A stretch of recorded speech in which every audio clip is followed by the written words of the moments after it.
সমগ্র বাংলাদেশকে বলা হয় বৃহৎ এক মেলার দেশ। দেশের এমন কোনো জনপদ খুঁজে পাওয়া যাবে না যেখানে বছরের কোনো না কোনো সময় মেলা বসে না। বাঙালির অসাম্প্রদায়িক চেতনাকে খুঁজে পাওয়ার সবচেয়ে সহজ মাধ্যম হলো গ্রাম বাংলার বিভিন্ন লোকজ মেলা। বাউল মেলা সামাজিক সংস্কৃতি রূপের অনুসন্ধান, আর এটাই বাউল ধর্ম দর্শনের প্রধান উৎসব। আজকের এই ভিডিওতে জানাবো চুয়াডাঙ্গা সদর উপজেলার মোমিনপুর ইউনিয়নের সরিষাডাঙ্গার বিশু শাহর জীবনী সম্পর্কে। বিশু শাহ ছিলেন একজন বড়বি বাউল সাধক। তিনি বাংলা 1346 সালের 20 ফাল্গুন মৃত্যুবরণ করেন। তার মৃত্যুর পর থেকেই প্রতি বছর 20 ফাল্গুন মাজার শরীফে ঔরস মুবারক ও বাউল মেলা অনুষ্ঠিত হয়। বিশু শাহ বাউল মেলার ইতিহাস সম্পর্কে যতদূর জানা গেছে, বিশু শাহ ছিলেন আলমডাঙ্গা উপজেলার জাহাপুর গ্রামের মরহুম আরজান বিশ্বাসের ছেলে। জেলা সদরের কুতুবপুর ইউনিয়নের দত্তাইল গ্রামের মরহুম একিম শাহের শিষ্য ছিলেন তিনি প্রায় 40 বছর সরিষাডাঙ্গায় অবস্থান করছিলেন এবং নিজের আস্তানা গড়ে তোলেন। বাংলা সাল অনুযায়ী 20 ফাল্গুন 1346 সালের 105 বছর বয়সে গুরু একিম শাহের আস্তানায় শেষ নিঃশ্বাস ত্যাগ করেন তিনি। জন্মগ্রহণ হইল জাহাপুর গ্রাম, আলমডাঙ্গা থানার জাহাপুর গ্রাম ধরেন উনি জন্মগ্রহণ করেছে।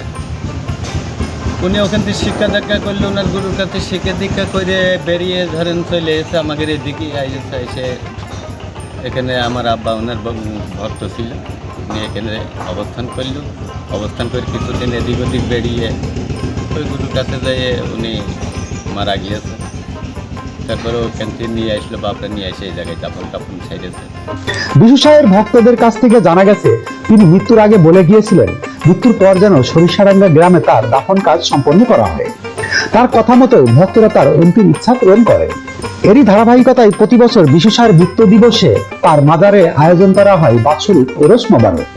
এলাকাবাসীর কাছ থেকে আরো জানা যায়, আজ থেকে প্রায় 30 বছর আগে ঔরস মোবারকের পাশাপাশি ব্যাপক পরিসরে বাউল মেলা আয়োজনের পরিকল্পনা করেন সরিষাডাঙ্গা গ্রামের খন্দকার আশরাফ, বাবুল আহমেদ, হাশেম আলী, সর্দার, খালেক শাহ, রমজান, মজিদ সহ সেই সময়ের উক্ত বয়সী কিছু যুবক। বাবা গণি সার দেখেছি, বিশু সার দেখিনি, আমার আব্বারা দেখেছে। তবে গণি শাহ বাবা হচ্ছে আমাদের পুরাতন মসজিদে, ইনি 5 ওয়াক্ত নামাজ কালাম পড়তো বা রোজা রাখতো, আবার 5 জন মানুষও ওনার কাছে যেয়ে বসতো। পরে চাচাদের বাড়ি যাইয়ে ওখান থেকে এখানে এসে একটা আস্তানা করলো। ওনার পিতার আস্তানায় আসি উনি দীর্ঘদিন জীবন কাটাতে লাগলো। কাটানোর পরে উনি হচ্ছে এখানে ওফাত হলেন। তারা তখনকার ছাত্র নেতা মোমিনপুর ইউনিয়ন পরিষদের সাবেক চেয়ারম্যান প্রয়াত গোলাম ফারুক জর্দারকে সঙ্গে নিয়ে এ বিষয়ে পরামর্শ করেন। পরবর্তীতে গোলাম ফারুক জর্দার, সালাম জর্দার, শহীদ পাগল সহ গ্রামের গণ্যমান্য ব্যক্তিরা ওই যুবকের সঙ্গে নিয়ে এলাকাবাসীর মতামতের ভিত্তিতে বড় পরিসরে ওরসের পাশাপাশি বাউল মেলা আয়োজন করেন। সেই থেকে আজ অবধি বাউল মেলাটি প্রতি বছর 20 ফাল্গুন অনুষ্ঠিত হয়ে আসছে।